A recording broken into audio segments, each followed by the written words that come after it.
Nandu oxygen mask മാറ്റാണ് അവള് കണ്ണു തോന്നിയും പറഞ്ഞ് നഴ്സ് വിളിക്കുന്നുണ്ട്. അപ്പോഴേക്കും അങ്ങോട്ടേക്ക് ആദർശ് നയനി വരുന്നുണ്ട്. നയനി ചോദിക്കാണ് എന്ത് പണിയാ മോളെ കാണിച്ചത്. ആദർശ് പറയാണ് ഇത്രയ്ക്ക് ഇഷ്ടം മോളുടെ ഉള്ളിലുണ്ടായിട്ടാണോ ഇങ്ങനെയൊക്കെ പറയാതെ നടന്നത്. മോക്ക് ഒന്നോട് പറഞ്ഞില്ലായിരുന്നു മോൾ എന്താ അവിവേകം കാണിച്ചത്. ആദർശിട്ടം കയറുന്ന പോലെ അനിയെ സ്വന്തമാക്കാൻ കഴിയത്തുണ്ടല്ല ഞാൻ ഈ സാഹസം കാണിച്ചത്. മറിച്ച് അനിയുടെ ദാമ്പത്യത്തിൽ ഞാൻ കാണാൻ ബുദ്ധിമുട്ടുണ്ടാവരുന്ന് കരുതിയിട്ടാ. പുരോഹിതൻ പറഞ്ഞില്ലേ അവന് 2 വിവാഹം ഉണ്ടെന്ന്. ഞാൻ കാരണം അവളുടെ ജീവിതത്തിൽ യാതൊരു പ്രശ്നം ഉണ്ടാകാൻ പാടില്ല, അതുകൊണ്ടാ. എന്നിട്ടിപ്പോ പ്രശ്നമൊന്നും ഉണ്ടായില്ലേ. ഇനി ആ പ്രശ്നം തുടങ്ങാൻ പോകുന്നത്. മോൾ അതിനെ കുറിച്ചൊന്നും ഓർത്ത് വിഷമിക്കണ്ട. ഞങ്ങളെല്ലാരും ഉണ്ടല്ലോ ആ വീട്ടില്, അതൊക്കെ ഞങ്ങൾ പരിഹരിച്ചോളാം. പിന്നെ മോള് സ്വന്തം ചേട്ടനെ പോലെ എന്നെ കരുതിയാൽ മതി. ഇനി മോളുടെ ഏതാവശ്യത്തിനും ഈ ചേട്ടൻ അരികിലുണ്ടാവും എന്നൊക്കെ പറയാണ്. അനാമികനെ വിവാഹം കഴിച്ചു. പക്ഷെങ്കില് അതൊരു നല്ല ബന്ധമാണെന്ന് എനിക്ക് തോന്നുന്നില്ല. അത്രയ്ക്കും ആ കുട്ടിയുടെ സ്വഭാവത്തില് എന്തൊക്കെയോ ഒരു പന്തികമുണ്ട്. ആദർശ് പറയുന്നുണ്ട്. അനിക്കും നിനക്കും തമ്മിൽ ഇത്രയും ഇഷ്ടമുണ്ടെന്ന് നേരത്തെ അറിഞ്ഞെങ്കിൽ ഉറപ്പായിട്ടും നിങ്ങളുടെ വിവാഹം മാത്രം നടത്തുള്ളായിരുന്നു എന്നൊക്കെ ആദർശ് പറയാണ്. മോൾ ഇങ്ങനെയൊക്കെ കാണിച്ചാല് എല്ലാവർക്കും സന്തോഷമാകും. എന്നാൽ സന്തോഷമാണെന്നല്ലേ മോള് കരുതിയത്. പക്ഷെ എല്ലാരും കരയുകയാണ് ചെയ്യാൻ പോകുന്നത്. കണ്ടോ, മോളുടെ അച്ഛനും അമ്മയും ഇതുവരെ ഒന്നും അറിഞ്ഞിട്ടില്ല ഇനി ആ പ്രശ്നങ്ങളൊക്കെ ഉണ്ടാവാൻ പോണത് എന്നൊക്കെ പറയാണ്. ആദർശേട്ടാ അനന്തപുരിയിൽ ആരും ഒന്നും അറിയണ്ട. ഇല്ല മോളെ ആരോടും ഒന്നും പറയുന്നില്ല എന്ന് ആദർശ് പറയാണ്. എന്നാ ഞങ്ങൾ പോയിട്ട് വരാം. അമ്മയും അച്ഛനും ഇങ്ങോട്ടേക്ക് അയക്കാം. രാകേഷൊക്കെ ഇവിടെ നിൽപ്പുണ്ട്. ശരി പോയിക്കോളാൻ പറയുന്നുണ്ട് നന്ദു. നയനെ പറയാണ് എന്റെ പൊന്നു മോളെ, മോക്ക് ഈ ചേച്ചിമാരില്ലേ കൂടെ, അമ്മയും അച്ഛനും ഇല്ലേ കൂടെ, ദാ ഇപ്പം ഒരു ഏട്ടനും ഇല്ലേ. അതുകൊണ്ട് എന്റെ പൊന്നു മോളെ ഇനി ഒന്നും ഓർത്ത് വിഷമിക്കരുത്. അനി അങ്ങ് മറന്നേക്ക്. ഞാൻ മറന്നു ചേച്ചി, എല്ലാം ആ ഒരു ഇതിലോട് പോയി.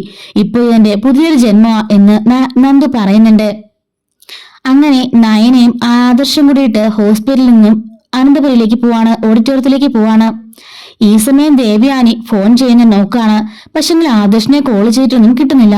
അങ്ങോട്ടേക്ക് ജലജ വരുന്നുണ്ട്. ജലജ പറയാണ് ഏട്ടത്തി ആദർശ് ഇപ്പോ പണ്ടത്തെ ആദർശമല്ല, അവനിപ്പോ ഒരുപാട് മാറിപ്പോയി.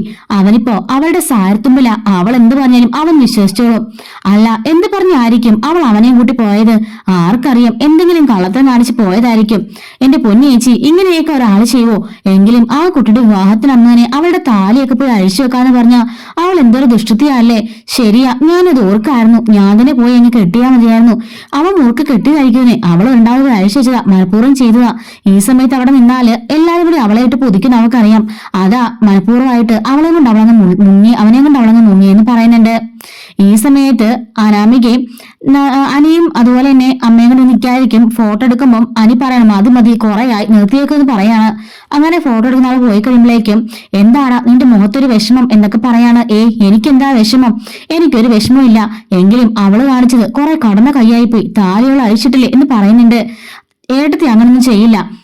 ഇതെന്തോ മറ്റെന്തോ കാരണം കൊണ്ടായിരിക്കും. എന്ത് കാരണം? നീ മുറുക്കി കെട്ടിയതല്ലേ, പിന്നെ എങ്ങനെ അത് അഴിഞ്ഞു പോവാനാ എന്ന് ചോദിക്കുന്നുണ്ട്. അവൾ ആപ്പുവന്ന് മുറുക്കി കെട്ടാൻ വന്നിരുന്നത്. എന്നിട്ട് അവള് കാണിച്ചത് കണ്ടില്ലേ അഹങ്കാരി. ഇങ്ങനത്തെ ഒരു സാധനത്തിന് ഞാൻ ആദ്യമായിട്ട് കാണുമെന്ന് പറയുന്നുണ്ട്. അപ്പോഴേക്കും അനാമിക പറയാണ് അമ്മേ അങ്ങനെ തട്ടിക്കൊണ്ടു പോയത് പോലും അവര് തന്നെയാ, എനിക്ക് ഉറപ്പാ.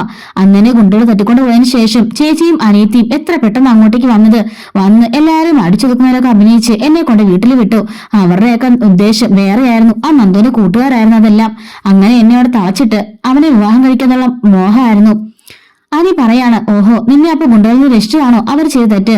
അങ്ങനെയൊന്നുമില്ല. നന്ദുവിന്റെ മനസ്സിൽ എന്നോട് ഇതുവരെ ഒരു പ്രണയം പോലും ഉണ്ടായിട്ടില്ല എന്നൊക്കെ പറയുന്നുണ്ട്. ആർക്കറിയാം അങ്ങനെയൊന്നും ഇല്ലാന്ന് എന്നോ അമ്മ പറയാണ്. വെറുതെ ആവശ്യത്തിന് പറയണ്ട, എന്റെ ഏട്ടത്തി അങ്ങനൊന്നും ചെയ്യില്ല. അപ്പോഴേക്കും ജാനകി പറയുന്നുണ്ട് അതെ ആ ഏട്ടത്തിന് എനിക്ക് ഭയങ്കര ഇഷ്ടമായിരുന്നു. പക്ഷേ പിന്നെ എപ്പോഴോ എനിക്ക് മനസ്സിലായി അവളുടെ സ്വഭാവം തീരെ ശരിയല്ലെന്ന്. നിന്റെ ഏട്ടനും ഏട്ടത്തി നിന്റെ കല്യാണമായിട്ട് എന്ത് ചെയ്യടാ എന്ന് ചോദിക്കുന്നുണ്ട്. അവരെന്തെങ്കിലും അത്യാവശ്യമില്ലാതെ ഇവിടുന്ന് പോവാറില്ലല്ലോ. അപ്പൊ എന്തെങ്കിലും അത് തക്കതായ കാരണം കാണും, അതുകൊണ്ടാ പോയത്. ആദർശിനെ ഞാൻ കുറ്റം പറയുന്നില്ല. പക്ഷെ അവളുണ്ടല്ലോ, അവള് പഠിച്ച കളിയാ. കൃത്യസമയം നോക്കി അവനെ കൊണ്ട് മുങ്ങിയതായിരിക്കും. എന്തെങ്കിലുമൊക്കെ കാരണം പറഞ്ഞ് അവളുടെ സ്ഥിരം പരിപാടിയാണല്ലോ എന്നൊക്കെ പറയുന്നുണ്ട്. അങ്ങനെ അവിടുന്ന് ആനി പോകുന്നുണ്ട് കേട്ടോ. അപ്പോഴേക്കും ജാനകി പറയാണ് മോളുടെ കാര്യമല്ല ഇനി ഈ അമ്മ ഏറ്റു. മോൾ ഒന്നുകൊണ്ട് വിഷമിക്കണ്ട അമ്മേ, എനിക്ക് പേടിയാവുന്നു. അതുപോലെ സ്ത്രീകളടുത്തേക്ക് ഞാൻ എങ്ങനെ വരും? എന്നെ അവരെന്തെങ്കിലും ചെയ്താലോ? കല്യാണത്തിന് തട്ടിക്കൊണ്ട് പോകാൻ നോക്കിയാള് വാശിഷിനെ കൊല്ലാനും മടിക്കില്ലല്ലോ. മോൾ എന്തൊക്കെ ഈ പറയുന്നേ? അവളുടെ അമ്മായിക്ക് പോലും അവളെ തീരെ ഇഷ്ടമില്ല. ജലജി ഞാനും ദേവ്യാനും എല്ലാം നോക്കി കട്ട് സപ്പോർട്ടനുണ്ട്. പിന്നെ അവൾ എന്ത് ചെയ്യാനാ? അവൾ ഒരു ചുക്കും ചെയ്യില്ല. കണ്ടോ ഇനി ഞങ്ങൾ കൈവിളെ കൊണ്ടു നടക്കും. അവന്മാര് കാണാൻ പോകുന്നില്ലേ ഉള്ളൂ. രണ്ടുപേരും അനുഭവിക്കാൻ പോകുന്നു നിൽക്കുന്നേ ഉള്ളൂ എന്നൊക്കെ പറയുന്നുണ്ട്. അമ്മ എന്റെ കൂടെ നിൽക്കണമെന്ന് പറയുമ്പോൾ പിന്നെ ഇത് പറയേണ്ട കാര്യമുണ്ടോ മോളെ, എന്റെ മോള് മിടുക്കിയല്ലേ എന്നൊക്കെ പറഞ്ഞ ജാനകി കുറെ അവളോട് പറയുന്നുണ്ട്. ആദർശും നയനയും പുറത്തെത്തി കഴിഞ്ഞിട്ടുണ്ട്. ആദർശ് പറയാണ്, ഈ കാര്യങ്ങളൊന്നും ആരോടും പറയണ്ടായിട്ടോ. ഇല്ല ആദർശിട്ട, ഞാൻ ആരോടും പറയുന്നില്ല. ആരിലറിഞ്ഞ മോശമല്ലേ, പിന്നെ അല്ലേ ഇന്നത്തെ ദിവസം നന്ദു ഞാൻ ചെയ്യുന്നറിഞ്ഞ പിന്നെ അത് മതി അടുത്തൊരു പ്രശ്നം ഉണ്ടാകാൻ. എന്തായാലും നീ വീട്ടിനറിഞ്ഞറിച്ച് പൊട്ടിത്തെറികളായിരിക്കും. ജാനകി ചെറിയും ചെറിയച്ചനും എല്ലാം അറിഞ്ഞിട്ടുണ്ടല്ലോ. നീ എന്തായാലും വാ എന്നും പറഞ്ഞിട്ട് ആദർശ് അകത്തേക്ക് കൊണ്ടുപോവാണ്. അപ്പോഴേക്കും ജയനും അജയനും ചോദിക്കുന്നുണ്ട്, നിങ്ങൾ ഇത് എവിടെ പോയി കിടക്കായിരുന്നു, എവിടെ ആയിരുന്നു ചോദിക്കാണ്. അപ്പോഴേക്ക് ആദർശ് പറയാണ്, അതച്ചാ നന്ദുവിന് പെട്ടെന്നൊരു തലയുറ്റൽ പോലെ ഞങ്ങൾ ഹോസ്പിറ്റലിലേക്ക് കൊണ്ടുപോയതാ. അയ്യോ ആണോ, എന്നിട്ട് ആ കുട്ടിക്ക് എങ്ങനെയുണ്ട്? BP ലോ ആയി പോയതായിരിക്കും. BP ലോ ആയതെന്നാ പറഞ്ഞ് ഞങ്ങൾ ഹോസ്പിറ്റലിൽ അഡ്മിറ്റ് ആക്കി. എന്നിട്ട് നിങ്ങൾ അങ്ങ് പോരുന്നു. അവിടെ രാകേഷും അവളുടെ ഫ്രണ്ട്സ് ഒക്കെ ഉണ്ട്. അവളുടെ അമ്മയും അച്ഛനും അങ്ങോട്ടേക്ക് പറഞ്ഞിടാം. ഞങ്ങളുടെ ഇത്രയും നേരം ആബ്സെൻസ് ആയിരുന്നല്ലോ, അതുകൊണ്ട് ഞങ്ങള് നിൽക്കുവാന്ന് പറയാണ്. ഈ സമയത്ത് ജയൻ പറയാണ്, എന്നിട്ട് കുട്ടിക്ക് കുഴപ്പമൊന്നും ഇല്ല അല്ലേ? ഒന്നുമില്ല അച്ഛാ. കുട്ടിക്ക് ഇതിനെ വന്നിട്ടുണ്ടോ? ഇല്ല, അങ്ങനൊന്നും വന്നിട്ടില്ലെന്ന് പറയാണ്. നിങ്ങൾ എന്താ പിന്നെ മറ്റാരും അറിയിക്കാതെ പോയത്? അത് ഒരു മംഗളകർമ്മം നടന്നുകൊണ്ടിരിക്കുകയല്ലേ, അതിനിടയ്ക്ക് ഇങ്ങനെയുള്ള കാര്യമൊന്നും പറഞ്ഞ് അത് കൊളവാക്കണ്ട, ആരെയും വിഷമിപ്പിക്കണമെന്ന് കരുതിയിട്ട് അച്ഛാന്ന് പറയാണ്. നയനെ പറയുന്നുണ്ട്, ഞാൻ അമ്മയുടെ അച്ഛൻ്റെ അടുത്തേക്ക് ചെല്ലട്ടെ എന്ന് പറയാണ്. അങ്ങനെ നയന അവിടുന്ന് പോവാണ്. ഈ സമയം അജയനാണെങ്കിൽ ആദർശിനെ മാറ്റി നിർത്തിയിട്ട് നീ ഇങ്ങോട്ടേക്ക് വന്നേന്ന് പറയാണ്. എടാ, നന്ദും അനിയും തമ്മിലുള്ള ബന്ധം അത് സത്യമാണെന്ന് ചോദിക്കാണ്. അതെ എങ്കിൽ സത്യമാണെന്ന് പറയുന്നുണ്ട്. ശരി, ഇവർക്ക് നേരത്തെ ഒന്ന് പറഞ്ഞിട്ടായിരുന്നു അവർ തമ്മിൽ പ്രണയത്തിലാന്ന് പറഞ്ഞെങ്കിൽ പിന്നെ ഈ ഒരു കേസ് നടത്തണ്ടായിരുന്നല്ലോ എന്ന് പറയാണ്. ഇനിയിപ്പോ പറഞ്ഞിട്ട് കാര്യമില്ല അങ്കിളെന്ന് പറയാണ്. അതേടാ, ഇനി വീട്ടിൽ എന്തൊക്കെ സംഭവിക്കാൻ പോകുന്നു എനിക്കൊരു പിടുത്തമില്ല. ജാനകിക്കാണെങ്കിൽ ഇപ്പൊ നന്ദുവിനെ ഞാൻ ഇന്ന് കണ്ണിന് കണ്ടുകൂടാ. പണ്ടത്തെ സ്വഭാവമേ അല്ല. ഇപ്പൊ വരാൻ പോകുന്ന മരുമകളാണ്. സ്വന്തം മരുമകൾ എന്ന് പറഞ്ഞ് നടക്കുക. നിന്റെ അമ്മയും ജലജയും അതുപോലെ തന്നെ എന്റെ ഭാര്യയൊക്കെ ഇനി അവിടെ എന്തൊക്കെ പുകിലുണ്ടാകാൻ പോകണമെന്ന് പറയാൻ പറ്റില്ല. അങ്ങനെ ആ 3 പേരുടെ ബിഹേവിയർ കണ്ടു തന്നെ പേടിയാന്നു. ഇനി എന്തൊക്കെ പ്രശ്നം ഉണ്ടാവോ എന്തോ എന്നൊക്കെ പറയുന്നുണ്ട്. അതൊക്കെ മാറും ചെറിയച്ച, എല്ലാത്തിനും ഞാൻ വഴി കണ്ടിട്ടുണ്ട്. എല്ലാ പ്രശ്നങ്ങളും നമുക്ക് പരിഹരിക്കാം. ചെറിച്ച് തന്നുകൊണ്ട് പേടിക്കണമെന്ന് പറയാണ്. ശരിടാ മോനെ, പിന്നെ നന്ദുവിന് വേറെ പ്രശ്നമൊന്നുമില്ല അല്ലേ? തലയേറ്റ് തന്നെയല്ലേ? അതേ ഞങ്ങൾ തലയേറ്റ് വീണതാന്ന് പറയുന്നുണ്ട്. എന്തായാലും ഇനി അതൊക്കെ മറന്ന് അവർ ഒന്നിച്ചങ്ങ് ജീവിച്ചാൽ മതിയായിരുന്നു. ആ പെൺകുട്ടിക്കും നല്ലൊരു ജീവിതം കിട്ടിയാൽ മതി. പക്ഷേ എന്റെ മനസ്സിനെ കുഴക്കുന്ന ഒരു പ്രശ്നം വേറെയാണെന്ന് പറയുന്നുണ്ട്. എന്താണെന്ന് ചോദിക്കുമ്പോൾ അല്ല, പുരോഹിതൻ പറഞ്ഞില്ലേ എനിക്ക് 2 വിവാഹമാണെന്ന്. അത് കേട്ടപ്പം എന്റെ ഉള്ളിലൊരു പെടച്ചിലെന്ന് പറയാണ്. അതൊക്കെ മാറിക്കോളും അങ്കിൾ എന്ന് ഓർത്ത് പേടിക്കണ്ട എന്ന് ആദർശ് പറയുന്നുണ്ട്. നന്ദുവിനെയും നയനെയും കാണുന്നില്ലെന്ന് പറഞ്ഞ് സംസാരിച്ചുകൊണ്ടിരിക്കുകയായിരിക്കും.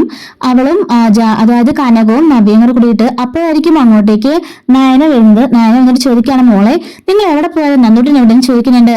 അമ്മേ, നന്ദി ഒരു അബദ്ധം കാണിച്ചു. അവള് പുഴയിലേക്ക് ചാടി എന്ന് പറയാണ്. എന്താ മോളെ പറഞ്ഞത്? അതെ അമ്മേ, അവൾ ആത്മഹത്യക്ക് ശ്രമിച്ചെന്ന് പറയുന്നുണ്ട്. അപ്പോഴേക്കും നബി ചോദിക്കുകയാണ്, നീ എന്തൊക്കെയാ നയനെ പറഞ്ഞത്? അവിടെ നല്ല ബോൾഡല്ലേ, അവൾ അങ്ങനെയൊക്കെ ചെയ്യുമെന്ന് ചോദിക്കുകയാണ്. അതേ ചേച്ചി, അവൾക്ക് സങ്കടം താങ്ങാൻ പറ്റിക്കാണില്ല. അത് അവൾ അങ്ങനെ സാഹസം കാണിച്ചത് ഞങ്ങൾ ഹോസ്പിറ്റലായിരുന്നു. ഞാൻ വെറുതെ പറയല്ല ഹോസ്പിറ്റല്. പിന്നെ എന്താ മോൾ നിങ്ങൾ പോയെന്ന് ചോദിക്കുകയാണ്. അവള് കണ്ണു തുറന്നമ്മേ, രാകേഷിനെയൊക്കെ ആക്കിയിട്ട് ഞങ്ങൾ വന്നതെന്ന് പറയുന്നുണ്ട്. ഇത്രയും നേരം ഞങ്ങൾ ഇവിടെ ഉണ്ടായിരുന്നില്ലല്ലോ. അവളുടെ അപകടമെല്ലാം തരണം ചെയ്തു, അതുകൊണ്ട് ഞങ്ങൾ വന്നെന്ന് പറയുന്നുണ്ട്. എന്റെ ഈശ്വര, എന്റെ പൊന്നുമോളെ, എന്തൊക്കെ പണി ഈ കാണിച്ചു പറയുന്നുണ്ട്. അപ്പോഴേക്കും അങ്ങോട്ടേക്ക് അച്ഛൻ വരികയാണ് കേട്ടോ. ഗോവിന്ദൻ വരുന്നുണ്ട്. എന്താ മോളെ, എന്താ പ്രശ്നം എന്ന് ചോദിക്കാണ്. ഗോവിന്ദേട്ടാ, വാ നമുക്ക് പെട്ടെന്ന് ഹോസ്പിറ്റലിലേക്ക് പോകാം. നമ്മുടെ നന്ദൂട്ടൻ നന്ദുവിന് എന്താ പറ്റി? ഏട്ടൻ സമയമില്ല, നമുക്ക് പെട്ടെന്ന് പോവാന്ന് പറയുന്നുണ്ട്. എന്താ പറ്റിയെന്ന് പറ. അത് നമ്മുടെ മോൾ ആത്മഹത്യക്ക് ശ്രമിച്ചു, അവള് ഹോസ്പിറ്റൽ അഡ്മിറ്റാ. എന്റെ ഈശ്വര, ഞാൻ എന്തായി കേൾക്കുന്നേ എന്റെ നന്ദു എന്ന് പറയാണ് ഗോവിന്ദൻ. അപ്പം നയനെ പറയുന്നുണ്ട്, അച്ഛാ സീരിയസ് ഒന്നും അല്ല, പ്രശ്നമൊന്നുമില്ല. അവള് പുഴയിലേക്ക് എടുത്തിയാടുക, ഇപ്പൊ അവൾക്ക് കുഴപ്പമൊന്നുമില്ല.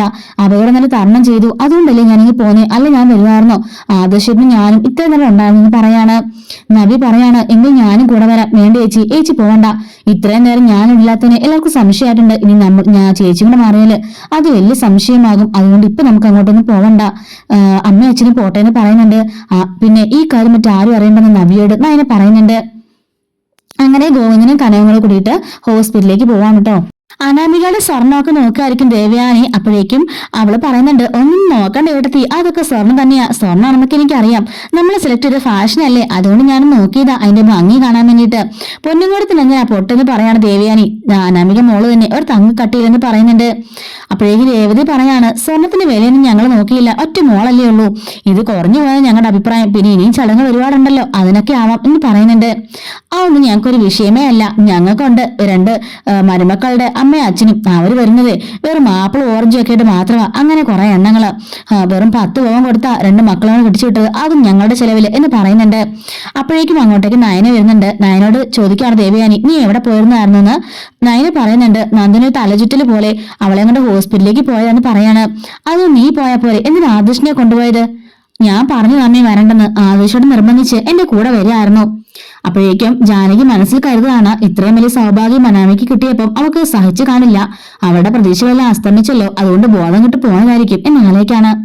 അപ്പോഴേക്കും അനാമികയും പറയുന്നുണ്ട്, ഞങ്ങളുടെ കല്യാണം നടന്നപ്പം അവളുടെ ചങ്ക് പൊട്ടി കാണും, അങ്ങനെ ആയിരിക്കുള്ള ബോധം കിട്ട് വീണെന്ന് അവൾ ആലോചിക്കുന്നില്ല കേട്ടോ. എന്നിട്ട് നയന പറയുന്നുണ്ട്, കല്യാണമൊക്കെ മംഗളായിട്ട് നടന്നില്ലേ, അതുകൊണ്ട് അവിടെ പറയാതെ അങ്ങ് പോയത്, എല്ലാരും പറഞ്ഞാല് അത് അപ്സെറ്റ് ആവൂല, അതുകൊണ്ട്. അപ്പോഴേക്കും ദേവേനെ ചോദിക്കാണ്, നീ അതല്ലേ നീ അറിഞ്ഞുള്ളൂ, പോയപ്പോ നീ എന്ത് പണിയാ നീ കാണിച്ചിട്ട് പോയെന്ന് ചോദിക്കാണ്. ഞാനെന്ത് കാണിച്ചു? ജലജ പറയാണ്, ഓ ഒന്നും അറിയാത്തൊരു പിള്ള, ഇവളുടെ കഴുത്തിൽ താലി കിട്ടുവാണെന്നും പറഞ്ഞിട്ട് നീ പോയി അത് അഴിച്ചു വെച്ചല്ലേ?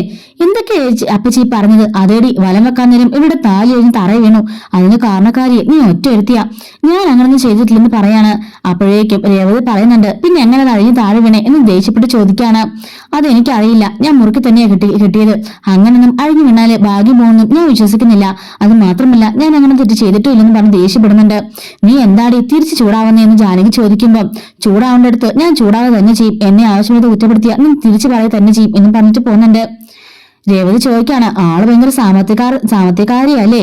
അപ്പോഴേക്കും ജാനകി പറയാണ്, നിങ്ങൾ ഒന്നുകൊണ്ടും പേടിക്കണ്ട, അനാമിക മോൾക്ക് ഞങ്ങളെ 3 അമ്മായിമ്മമാരാ, അതുകൊണ്ട് ഒരു കുഴപ്പമില്ല, അവളുമാരുടെ അടവുകളൊന്നും ഇവിടെ ചെലവാവില്ലെന്നൊക്കെ പറഞ്ഞ് അവരെ സമാധാനിപ്പിക്കുകയാണ്.